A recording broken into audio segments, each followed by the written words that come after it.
Isso. Pronto. Então, vamos falar um pouquinho agora sobre a natureza humana.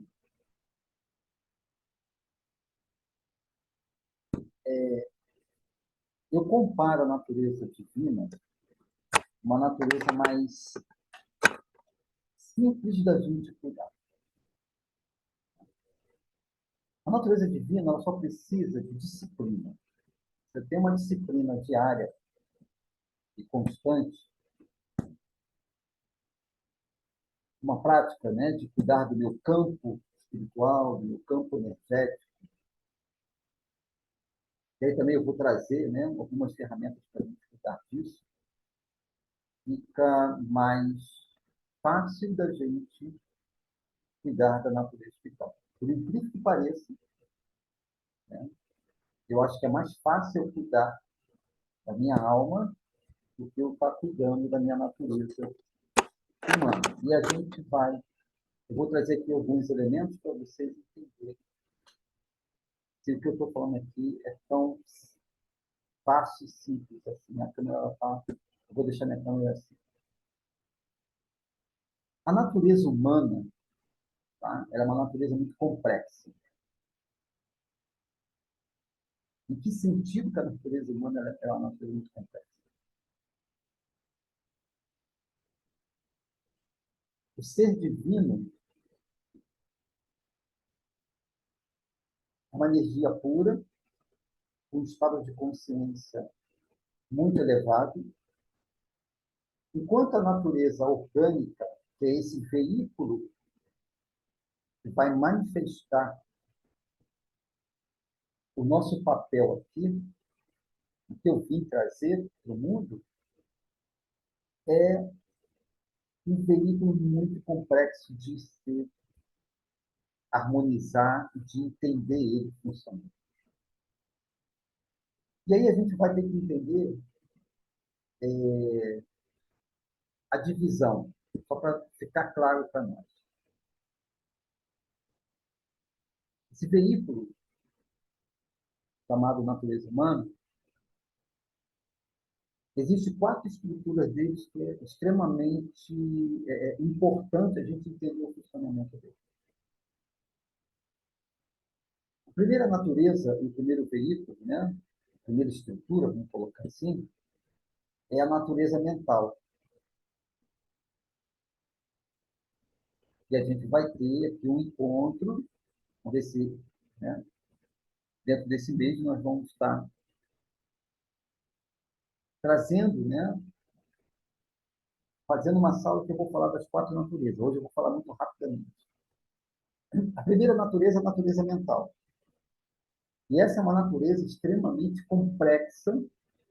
E quando eu falo natureza mental, eu vou ter que acrescentar, agregar. Hoje eu vou falar ela junta, mas depois vai entender um pouco separado. Natureza mental e natureza e o cérebro. Tá? Parece que eu estou falando da mesma coisa, mas na realidade não.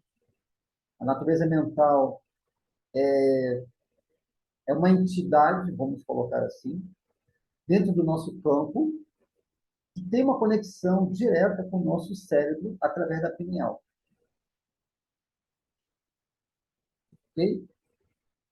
E o cérebro é um órgão extremamente complexo de se entender e de estudar ele. Tá? Então, a gente já parte do princípio que a natureza mental vai ser assim a mais complexa da gente entender. Eu até hoje estudo e vou me aprimorando para entender, sabe, todo o funcionamento do cérebro, essa conexão cérebro e mente, né? Mente é uma entidade, a ciência não sabe provar a existência da mente dentro de uma ciência mais cartesiana. A gente vai para uma ciência mais da física quântica, sim, né? Ele chama de campo. Então, nós temos ali um campo, que é o campo da natureza mental, no qual tudo está ali, né? O que a gente chama do mundo das ideias. Imagine que tudo que você vai fazer antes, você primeiro pensa. Então, essa mesa que eu estou aqui sentado, apoiando aqui o meu computador, a cadeira que eu estou sentado, onde vocês estão sentados, a pessoa, antes de materializar nesse mundo, ele primeiro criou onde? No mundo das ideias.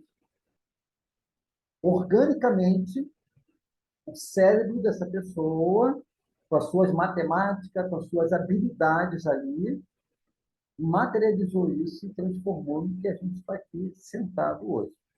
Tá? Então, essa manifestação para o mundo que nós nos encontramos, que você pode pegar, tocar, sentir,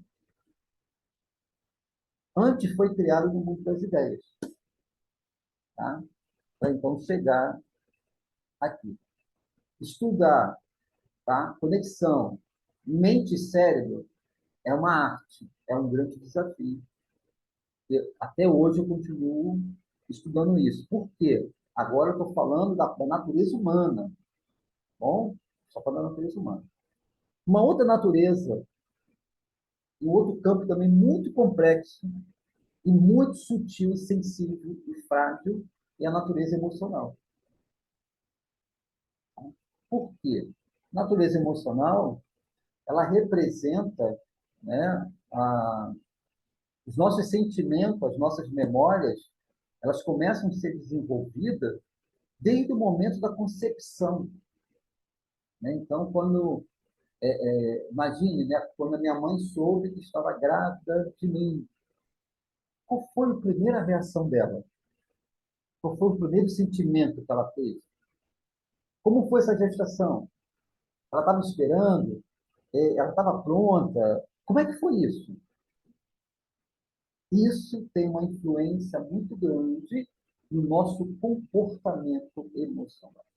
E a gente vai, né, assim, ao longo do ano, entender como é que essa natureza emocional é extremamente importante quando se trata da gente cuidar da natureza humana. Não estou falando mais do divino. O divino a gente cuida dele dentro de coisas espirituais, dentro de práticas espirituais. A gente está falando agora de natureza humana. Tá? E precisa ter um alinhamento entre mente e sentimento. Se isso está desalinhado, aí que realmente o caos se torna mais complexo. Tá? Mente e sentimento. A, a combinação, a frequência, né? O emaranhamento, né? Esse é um termo da física quântica, o emaranhamento dos pensamentos com sentimento, ele vai refletir a nossa saúde orgânica. Então, a nossa saúde orgânica depende de uma harmonia, de um equilíbrio da nossa natureza mental e emocional. Então, nossa saúde também, né, além de outros fatores, como alimentação, dormir bem, essas coisas todas, depende também do que eu estou criando a nível de pensamento e do que eu estou produzindo a nível de sentimento. Sim, a gente vai entender isso. E a natureza física, né, o nosso corpo físico, esse corpo orgânico, esse veículo, né? Vocês estão aqui me vendo, né? Tem os olhos, olhos verdes, o cabelo assim, a cor. Tá. Isso é um veículo. Então, assim, vocês podem me abraçar, me tocar, me ver, porque, né, a nossa essência divina está acoplado, manifestado nesse corpo. É só o veículo. E esse corpo, esse veículo, tem um prazo de validade. Tá? Ele é o único que está morrendo. A minha entidade mental não está morrendo, os meus sentimentos não estão morrendo. Ok? Por uma outra existência, lembranças, tá? Essas duas entidades vão continuar. Mas essa expressão, essa imagem, tudo isso que está aqui, some, desaparece. Tá? Então, o que está morrendo na realidade? É o nosso corpo orgânico. Tá? E aí a gente vai falar de uma ciência, tá, que desenvolveu né? Assim, um trabalho fantástico, mais de 5.000 anos, que é justamente a cultura hindu, como desenvolve o yoga, com as suas posturas, com os asanas, para quê? Para justamente fortalecer esse corpo para que a gente possa chegar a uma maior idade com qualidade. Né? Então, assim, acho que eu pratico yoga desde os meus 25 anos de idade. Né? Então, ali como aluno, nós temos aqui hoje, Soninha é minha aluna de yoga, então toda terça e quinta a Soninha está comigo. Né, Soninha? Então, a Soninha, toda terça e quinta está ali comigo, fazendo yoga, respirando, essa coisa toda. Então, para que a gente chegue a uma maior idade, com qualidade, tá? Os mestres desenvolveram o yoga. Então, assim, quem não pratica yoga, pense nisso, reflita sobre isso. Busque o yoga e coloque na sua vida. Para cuidar do corpo orgânico, para que a gente possa chegar aos nossos, sei lá, 80, 90 ou 100 anos com qualidade, sabe? Ainda, vamos dizer assim, com força, com flexibilidade e até com saúde, você precisa entender essa ciência. Okay? Respiração, pranayama, alimentação. Então, corpo orgânico. Quer cuidar do corpo orgânico? Sono. Sono é remédio. Precisamos dormir no mínimo de 7 a 8 horas por dia e sono de qualidade. Ok? Alimentação, uma alimentação mais adequada. O ambiente, ele também modula o nosso corpo. O que você escuta, o que você lê, com quem você caminha, transita o tempo todo, tudo isso vai se refletir no nosso corpo orgânico. O bairro que você mora, o ambiente, né? Se é, se é um bairro com uma mente coletiva tranquila, com saúde, ou se é aquele tumulto, né? Medo, insegurança, tudo isso vai refletir no nosso corpo orgânico. Por quê? A mente vai captar um inconsciente coletivo, você vai produzir um sentimento de dor, de tristeza, de medo, de pânico, e vai se refletir aonde? No seu corpo orgânico. Então não vai adiantar só ir o médico, porque o médico ele estuda sintomas. Você está com a dor em tal lugar, ele sabe qual é o remédio. Você está assim, ele vai saber qual é o remédio. Mas o que foi que causou, né? Aonde está o princípio que gerou essa doença no meu corpo? Por que eu não estou dormindo bem? Né? Por que, eu vivo com o meu corpo doendo o tempo todo? Por que eu não tenho mais flexibilidade? Por que meu corpo dói? Enfim, todo esse processo, ele é o quê? Uma consequência. Se a mente não está bem trabalhada, em harmonia, os sentimentos não estão bem trabalhados, você não está olhando, não está percebendo de onde vem essas dores, essas tristezas, vai refletir na nossa saúde orgânica. E, e por último, né, vamos dizer assim, a nossa estrutura, a nossa quarta estrutura, a nossa quarta consciência, vamos colocar assim, ela é a consciência que nos conecta com o nosso divino, que a gente chama de nosso campo espiritual. E esse campo espiritual, imagine, né, o campo. Nas tradições mais antigas, o xamanismo chama de ovo luminoso. Quando você olha para uma pessoa e você tem ali, nossa, essa pessoa tem uma luz bonita, o que você está vendo? Você está vendo o somatório mente, sentimento e saúde, vitalidade daquela pessoa. Isso chama de ovo luminoso. Né? Nas tradições mais espíritas, chamam de aura. Você olha e vê. Esse é o nosso campo espiritual. A frequência, né?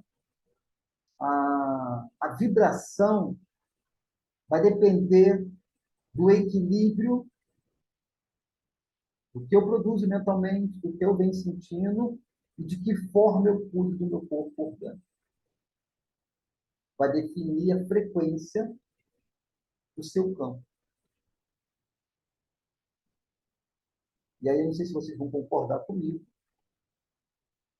que a natureza humana é uma natureza muito mais complexa em cuidar do que o nosso ser, a nossa consciência material.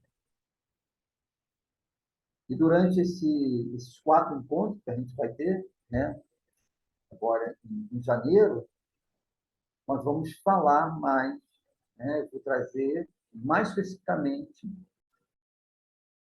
para a gente se aprofundar um pouco mais dentro desse tema, natureza divina e natureza humana. Então, agora eu queria ouvir vocês, o que eu trouxe aqui, e a gente trocar um pouco. Se ficou claro para vocês, aonde há uma dúvida, ou... enfim. Agora é o nosso momento de trocar um pouquinho, baseado aí nas perguntas de vocês. Então, está aberto aí para as perguntas.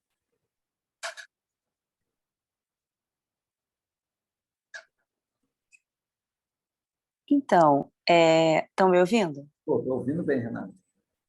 Então, eu estudei parapsicologia, né?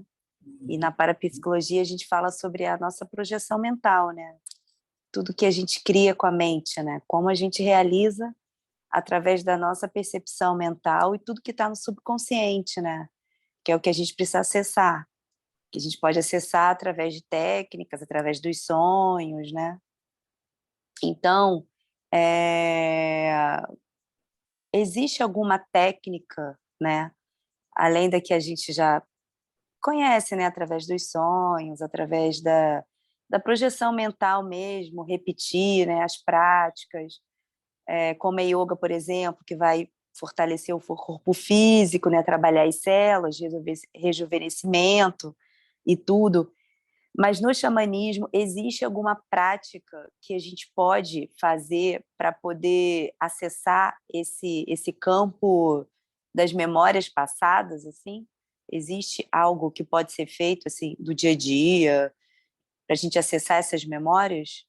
Porque assim, com certeza, se a gente está conectado com isso hoje, é porque a gente já teve conectado em alguma vida, né? Nada é por acaso. A gente está trazendo isso, né, de vidas passadas. Por acaso, a gente conseguiu entender ou não conseguiu entender ainda que a gente está se conectando novamente, né? E aí a gente tem ali as memórias, né, do que a gente já aprendeu, do que a gente já viveu, em que nível nós chegamos para avançar um pouco mais.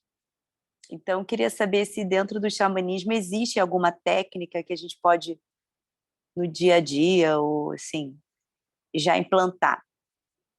Então, eu vou compartilhar aqui com vocês, né, que vem para mim, de que forma eu entendo tudo isso. Uma vez eu perguntei aos meus mentores espirituais, tipo assim, pô, tá, se eu tenho tanta experiência assim, tantas reencarnações, por que eu não consigo acessar, né, os conhecimentos que eu preciso na hora que eu estou precisando, aquela coisa toda? Era meio um bate-papo assim, meio que, pô, cobrando, né? Tipo assim, pô, pai, caraca, cara, não libera aí, já que eu, né, coisa toda. E o que me passaram foi o seguinte, olha, primeiro, que assim, o fato da gente não ter o acesso direto, né, a esse arquivo de tantas experiências de vida passada é uma forma de proteger a nossa mente lógica. Ela não teria estrutura, tá? A gente não tem estrutura para acessar tudo isso de uma vez só, ou quando a gente quer, tá? Mas ela vai ser, a gente vai acessar dentro da caminhada quando há uma necessidade. Mas para que isso aconteça, você precisa ter uma mente silenciosa. Aí é onde eu encaixo e vejo a importância da gente ter uma disciplina de manter a mente sempre limpa. E de que forma? E que tradição eu vou encontrar isso? Qual foi a escola que eu encontrei isso? foi através da escola, o conhecimento oriental, principalmente ali, né? Tanto a Índia, Tibete, né? Fala muito, né, da prática da meditação. No meu caso específico, por ter uma mente muito agitada, né? Não parece não, mas eu tenho uma mente muito agitada. Quem entende astrologia, minha casa 1, eu tenho 4 planetas na casa 1. Então, assim, imagine o que é ter 4 planetas na casa 1, né? E há planetas monstruosos, é Marte, é Plutão, é todo mundo brigando Meu ali dentro. Deus!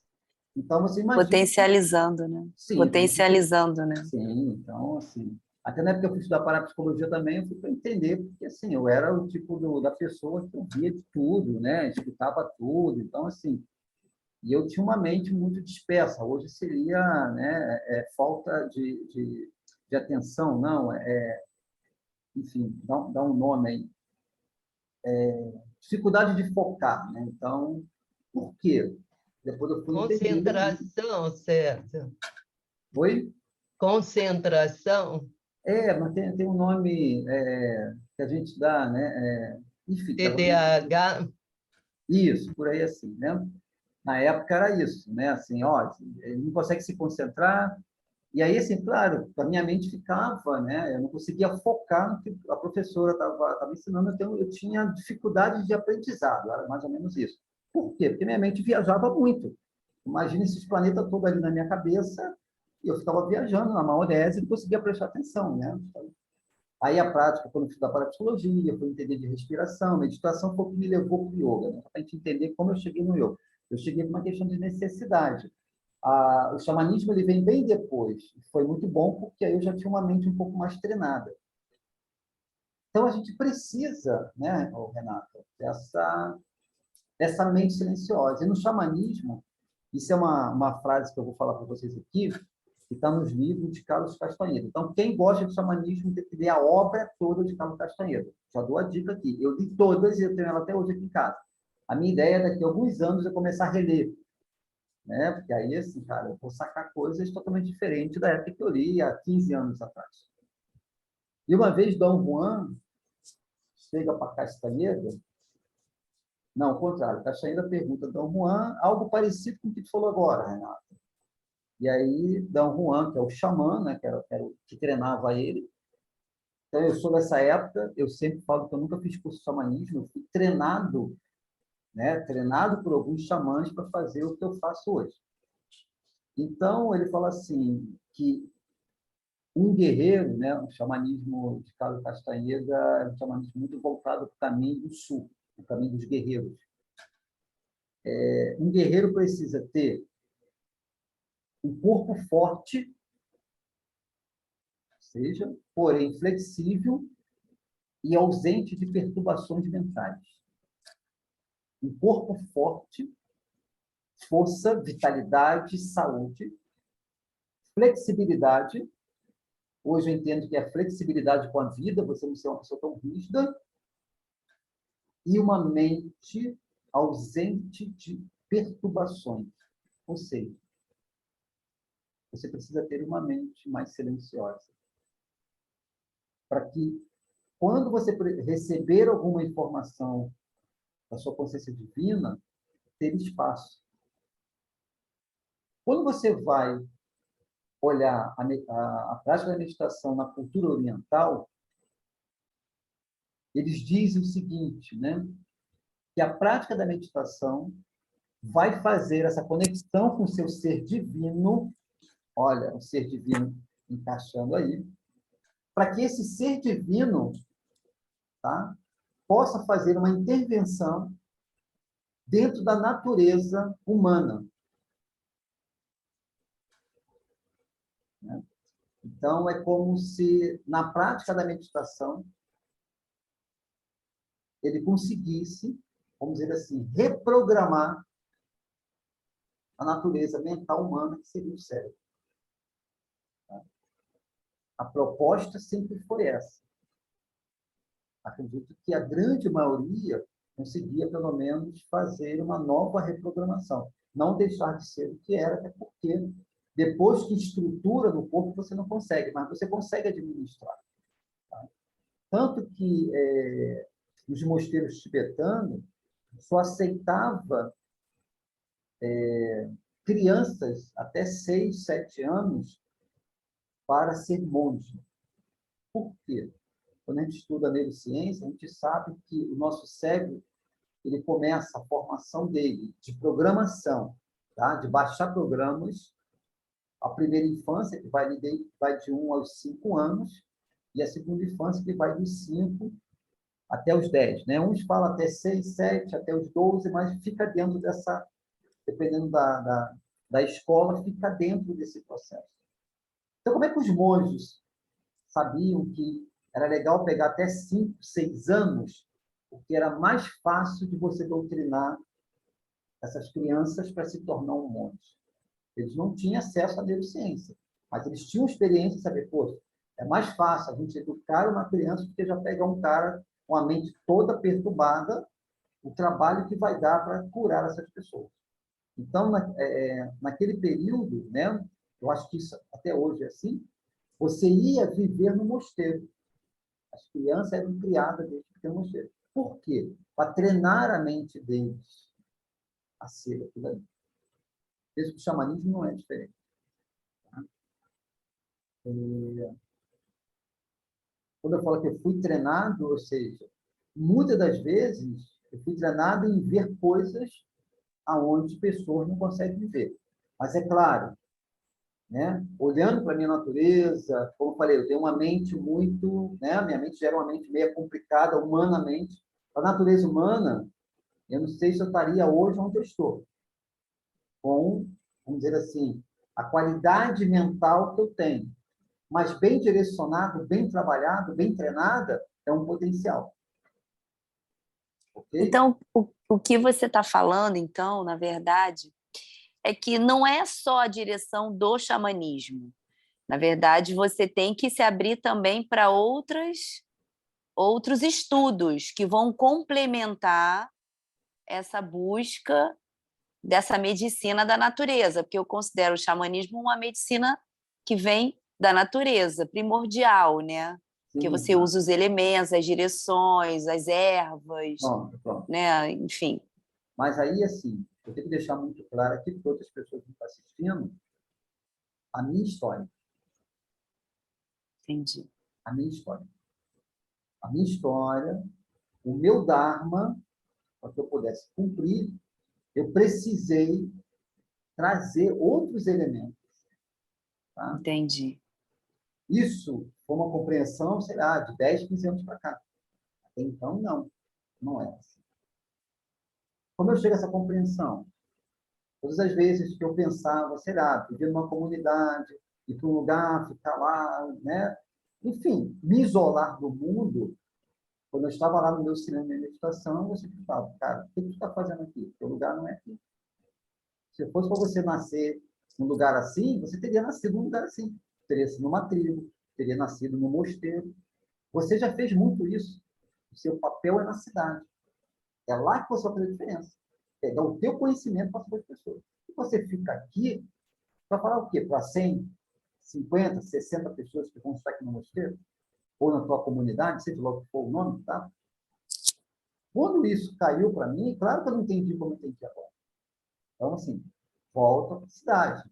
Então, tinha que estar morando na cidade, fazer. Na época tinha até um termo xamanismo urbano, aquela coisa, pô, tinha que estar por ali. Quando eu queria fazer alguma coisa, tinha que ir para uma pousada e voltar. Nossa, cara, mas enfim, tem essas coisas. E daqui a pouco eu começo a receber convite, naturalmente, né? Imagine, eu estou conversando com uma pessoa e, né, ele fala assim, poxa, César, podia dar uma palestra na minha empresa no final do ano, cara, falando dessas coisas aí. Eu falei, cara, como é que eu vou falar? Não sei, cara, dá até um jeito aí. Pô, o pessoal precisa ouvir você, cara, sabe? Assim, todo ano a gente dá uma palestra no final de ano, cara, eu quero levar você para ser um palestrante lá, aquela coisa. Eu falei, não, cara, que loucura, meu caminho está no espiritual, não tem nada a ver. Né? Eu trabalho com, sei lá, batendo tambor, enfim, essas coisas. Eu chamo essa minha fase da ignorância. Eu ignorava essas coisas, nesse sentido. E uma vez dormindo, né, logo após que esse menino me fez esse convite, no meu sonho veio assim, falar para quem sabe é mole. Quero ver tu falar para quem não sabe. Você vai lá dar a palestra para ele. o tambor, a fogueira e o cachimbo vai estar cedo no astral, não se preocupe, mas você vai lá e vai passar a sua mensagem para eles.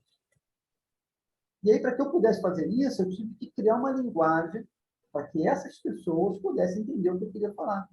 Então, assim, eu tive que criar uma linguagem, pegando esse universo do xamanismo, levar para uma linguagem para falar para pessoas que não entendiam nada. Ali eu acho que eu dei o meu primeiro passo para entrar nesse universo, vamos dizer assim, de pessoas que não estão dentro desse caminho mais espiritual. Aí foi o primeiro passo. E depois foi surgindo outro, né? O yoga, como é que o yoga chega para mim? Né? Uma amiga que pediu para me dar aula para ela, que ela engravidou, estava perto da gestação, e a única pessoa que morava perto da academia onde estava lá era eu. Claro que eu disse que não, cara, não tem nada a ver com aula de yoga. Pô, cara, nem passa na minha cabeça, não tem. Pô, por favor, César, você é o único que. Eu sei que um dia o meu mestre de yoga, que é esse, que é o que montou essa comunidade que eu estou aqui agora, me liga, Cezinha, pô, ajuda a Mônica, pô, só tem você aí, aquela coisa toda. E quando ele me pediu, eu falei, cara, tá bom, mestre, eu vou lá dar aula no lugar dela. E eu fui dar lá a aulinha de yoga. Peguei, botei lá, montei um pedaço de papel como eu ia dar aula. Ali as posturas, aquela coisa bem mesmo, iniciante, ali olhando no papel, para dar aula, aquela coisa toda, tá? Enfim.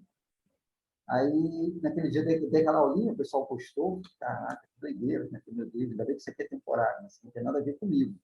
E aquele lado mais ignorante, né, percebendo as coisas, não sei o quê. Aí tá, aí a primeira semana, segunda semana, teve um dia que uma senhorinha foi lá fazer uma aula experimental. Quando terminou, ela veio falar comigo, assim, professor, isso aqui é aula de yoga, né? Eu falei assim, mas, porra, tem um índio enorme ali na porta ali. E quando eu entrei, eu tive que falar com ele, né? E quando a gente estava aqui em relaxamento, ele vinha assim, ficava mexendo na gente, cuidando da gente. Olha, eu estou saindo leve daqui, estou me sentindo bem. Eu falei, caraca, o índio de pé aqui na porta, numa aula de yoga.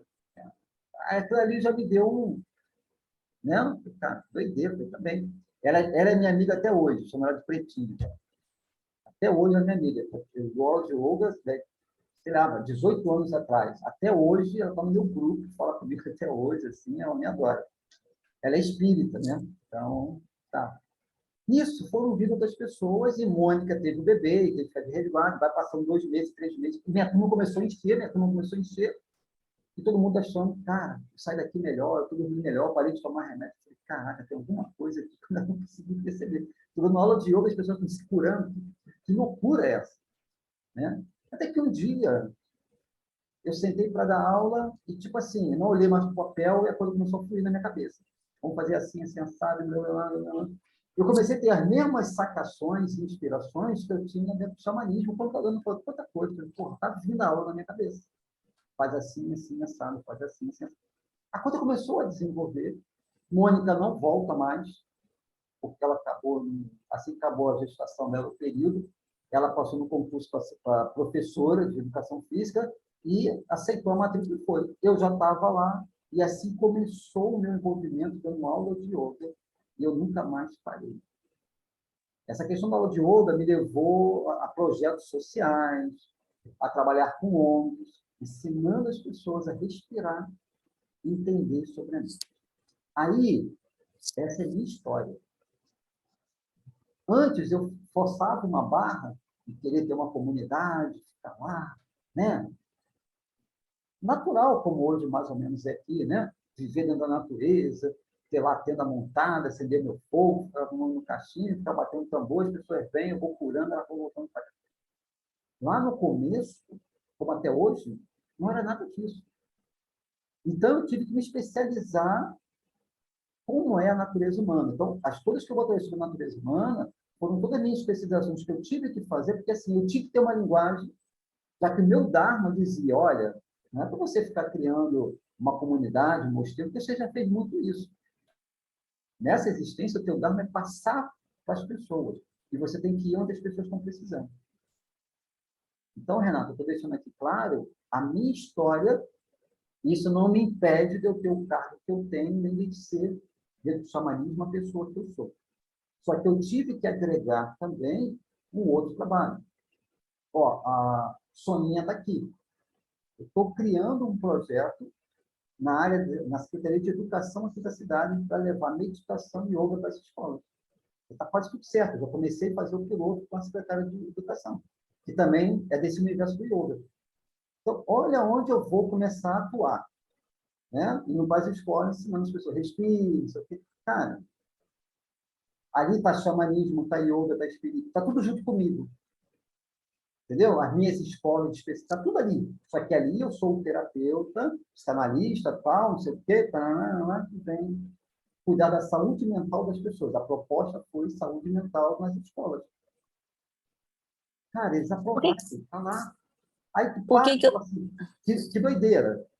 Sim, aí eu tenho vários segmentos. Além de eu fazer essa parte espiritual, eu estou lá falando para pessoas que não, sabe? Aí tem evangélico, tem espírita, tem cristão. Hoje, uma evangélica veio falar comigo, nossa, esse final de semana a gente foi para a igreja, eu falei sobre meditação, aí o pessoal pediu. Cara, eu volto conversando aqui com você, professor. As pessoas ficaram em silêncio. Eu ensinei o que você me passou aqui. Respire, fala, o pessoal adorou. Olha, eu tenho que chegar ali e ter a linguagem para essas pessoas. Então, o que eles falam? Não importa onde você esteja, jogue a sua semente. Então, Renata, o que eu entendi? Eu preciso ser, nessa existência, pelo menos nessa encarnação, universalista. Eu não posso apenas carregar uma bandeira e dizer, eu sou da tradição tal. Qual é essa tradição? São todos. Quem entender, entenda. Quem não entender, cara, também não está nem aí. As pessoas. Tem algumas vezes que as pessoas vão me entender, outras vezes as pessoas vão me julgar. Não, pô, Cezinha, ele estuda umas coisas, não sei o quê. Quando você vir atendo aqui, você vai entender algumas coisas, tá? Mas o que é o importante? Quando as pessoas saiam daqui, elas saiam bem, curadas, né? Como de um termo geral, e que eu possa depois estar acompanhando elas para entregar para elas o que elas estão precisando. Esse é o propósito.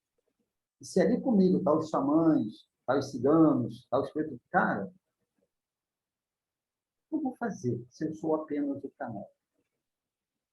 Então, Eu tô perguntando isso, na verdade, porque assim, eu sou a favor do universalismo mesmo. Dessa era de aquário que a gente está entrando, eu acho que a gente não pode ter um caminho só, né? Eu acho que a gente sim, não pode ter só sim, uma vertente, um olhar, né? Eu acho que a gente tem que estar multifocal, assim, para várias direções, pronto. porque cada lado tem um substrato ali que a gente precisa entender, né? Cada ciência, cada caminho. Então, é por isso que eu estou Agora, perguntando isso. sim, agora, quando eu estou dentro do xamanismo puro, quando eu estou no yoga, é yoga. Aí, assim, eu sei me colocar dentro desses papéis, tá? Até para as pessoas... Então, assim, eu não embolo o meio de campo quando eu estou ali atuando. Então, quando eu estou dentro do xamanismo, é xamanismo. Acabou. Aqui, eu fico mais universalista, trazendo assuntos que a proposta é o curso de estudo. Meninas, deixa eu só fazer um negócio aqui.